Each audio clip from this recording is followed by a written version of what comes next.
Okay, so we got second order differential equations. They're inhomogeneous. So we've got our homogeneous equation on the left and equals, in this case, to a quadratic on the right. So we always know with these inhomogeneous ones, our answer is going to be a function of u of x plus p of x. And the u of x will be the solution to the homogeneous equation on the left. So we write it as a quadratic, so minus 12k squared minus 19k minus 5 equals 0. And we can factorize that, or you can use your minus b formula. But first I'm going to multiply it all by minus 1, just so I have a positive first one. Don't have to do it at all, just personal preference.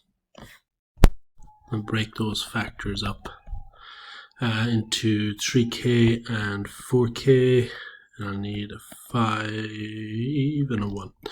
That should do me 12k squared, 5k, 4k, 19k, 5. Perfect. Okay, so I got 3k equals minus 1 and 4k equals minus 5. So k equals minus 1/3 and k equals minus 5 over 4.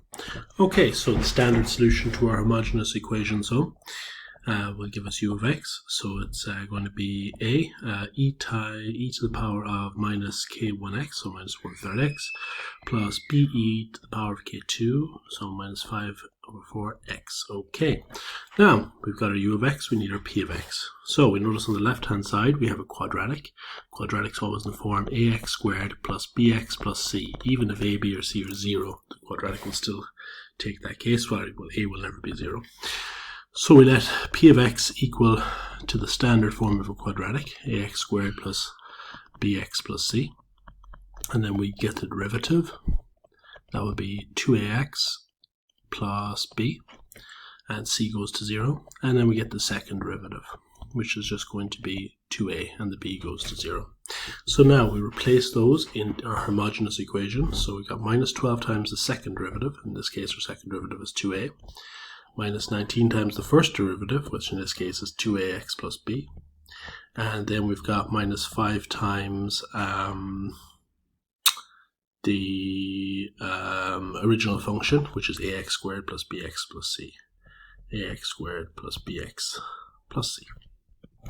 Okay, and we know that's equal to the right hand side, which is 3x squared plus 3x plus 1. Okay, tidying it up, so minus 24a, minus 36ax, minus 19b, minus 5ax squared, minus 5bx, minus 5c equals 3x squared plus 3x plus 1. So I'm going to let all the x squareds on the left equal the x squareds on the right. So minus 5ax squared must be equal to 3x squared. Then I let all my x's on the left, minus 36ax minus 5bx equal to the x's on the right, which is 3x.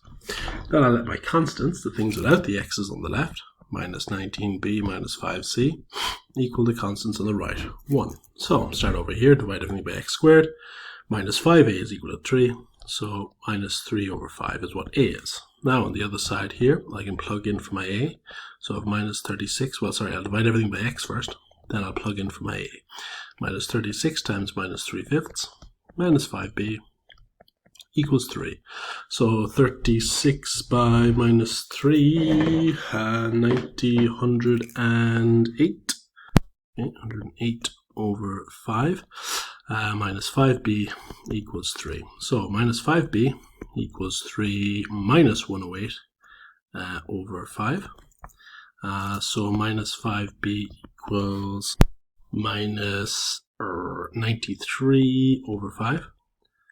And so b minus 5 goes over to divide, so minus 93 over 25. So that's what b is. And then we'll go for our c. So when you have what b is, minus 19 times b, 93 over 25, minus 5 times c, which we don't know, equals 1. So minus 5c, so minus 19 times 93 over 25 is minus 1767 over 25 equals 1. And of course that comes over to add 7 over 25. So minus 5c is equal to 1792 over 25. So finally C is equal to minus 1792 over 125. And look, don't take my, keep an eye out for just little silly mistakes I might have made in these examples. Okay, so now we need to put our p of x back together. So I know my p of x is ax squared plus bx plus c. So a is minus 3/5. So minus 3 over 5 x squared plus bx. B is 93 over 25. So 93 over 25 x. And plus c, which is minus 1792 over 125. Okay, so now for our final solution, u of x plus b of x, it's ae to the power of minus 1/3 x plus be to the power of minus 5 over 4x, and then plus p of x, so minus 3/5 x squared plus 93 over 25x minus 1792 over 125.